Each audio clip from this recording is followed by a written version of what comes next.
Buen día, qué gusto saludarlos. Soy Ricardo Isaac. Póngase unos audífonos, prepárese un delicioso café y disfrute de esta breve historia.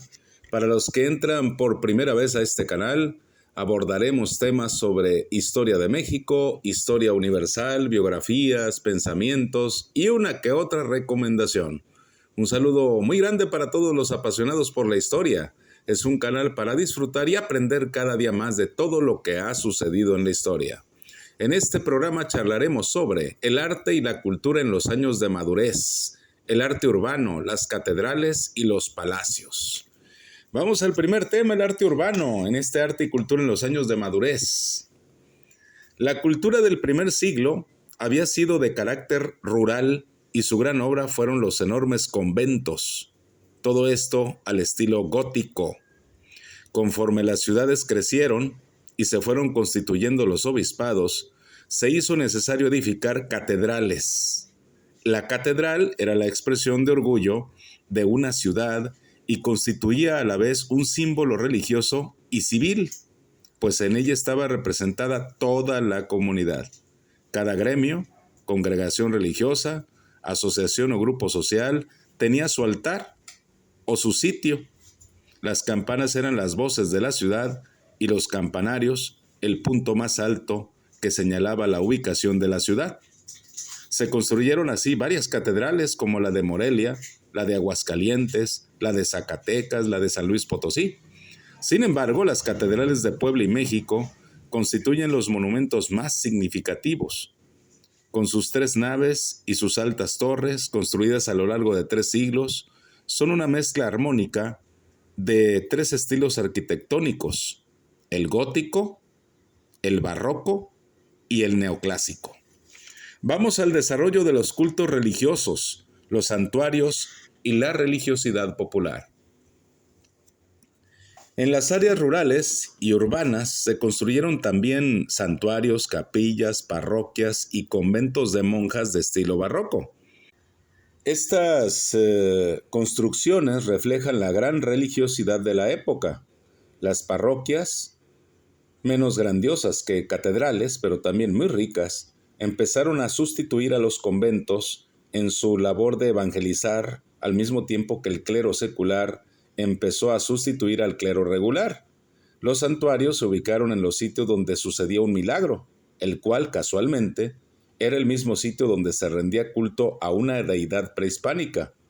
Así, esta deidad prehispánica era sustituida por una cristiana, que también la aventajaba en virtudes. Con frecuencia, los indígenas incorporaban símbolos de sus antiguas religiones a los símbolos cristianos y seguían venerando en secreto a sus deidades. Los santuarios proliferaron en la Nueva España. En ellos se rendía culto a imágenes sagradas, como vírgenes y santos. Comunidades enteras organizaban peregrinaciones y festividades para adorar a sus imágenes. Entre los santuarios que subsisten hasta nuestros días se encuentran el de la Virgen de Guadalupe, en el Cerro del Tepeyac, Ciudad de México, el de la Virgen de San Juan de los Lagos, en Jalisco, el de la Virgen de Zapopan, en Jalisco, el del Santo Cristo Moreno de Chalma, Estado de México, el del Santo Niño de Atocha, en Zacatecas, Plateros, el del Niño Pa, Xochimilco, Ciudad de México, y el del Cristo Negro en Otitlán, Veracruz. Las capillas eran construcciones que se anexaban a iglesias y a los conventos de monjas. Se construían con el fin de albergar a mujeres que no se casaban, para apartarlas así de las tentaciones. Vamos a las creaciones arquitectónicas, a la arquitectura civil. La arquitectura civil empezó a desarrollarse también en los primeros años de la conquista de México. Las residencias de los conquistadores en un principio eran simples habitaciones alrededor de un patio, pero conforme fluyó el dinero, se convirtieron en grandes y suntuosos palacios.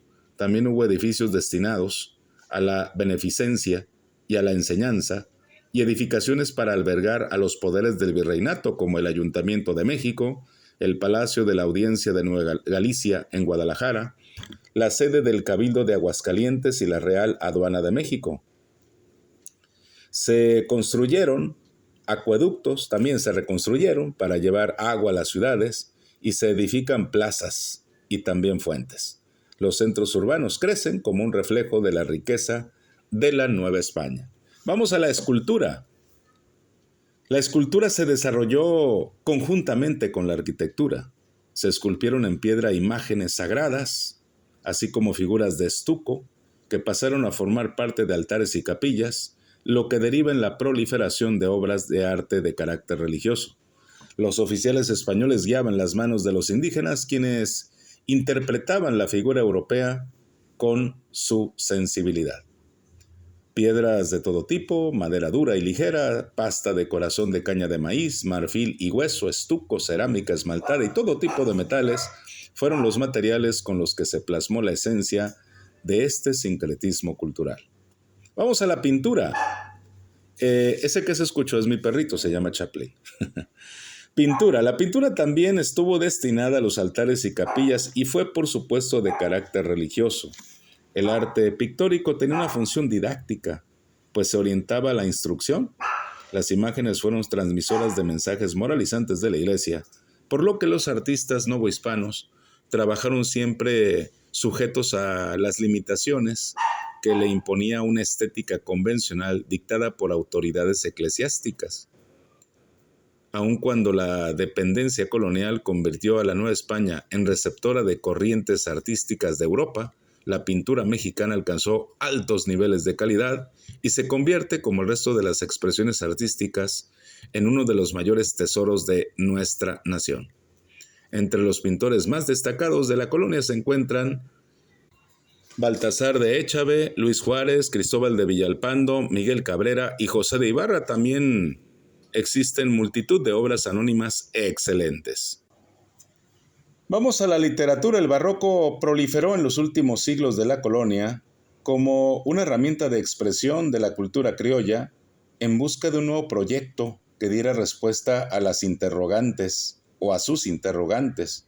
Los autores mexicanos dibujaron con una elegante prosa su realidad y lograron crear una literatura con características propias que reflejaba su dualidad, la educación europea combinada con el orgullo de pertenecer a la nueva nación.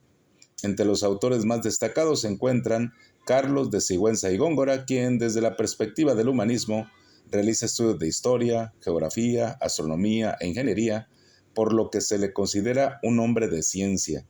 También fue un magnífico escritor, precursor del periodismo y de la novela en la Nueva España.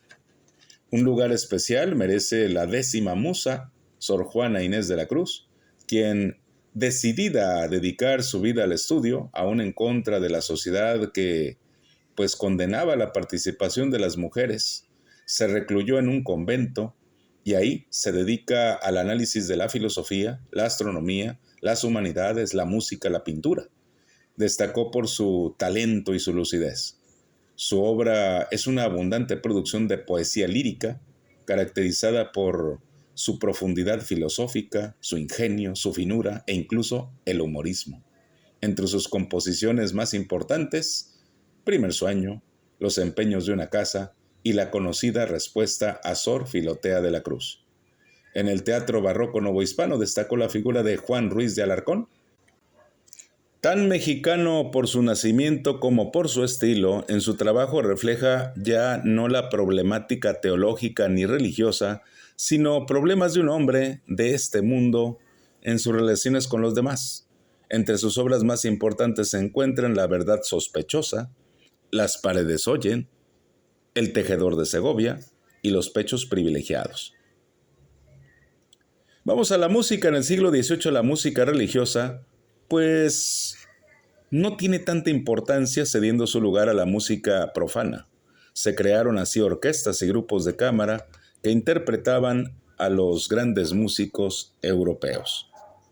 También se fabricaban instrumentos musicales como clavicordios, violines, trompetas, órganos y muchos otros. En las iglesias y en las cortes se tocaba música de los compositores europeos. Sin embargo, como la música popular no solía escribirse, no se tiene mucha información acerca de las composiciones mexicanas de esa época.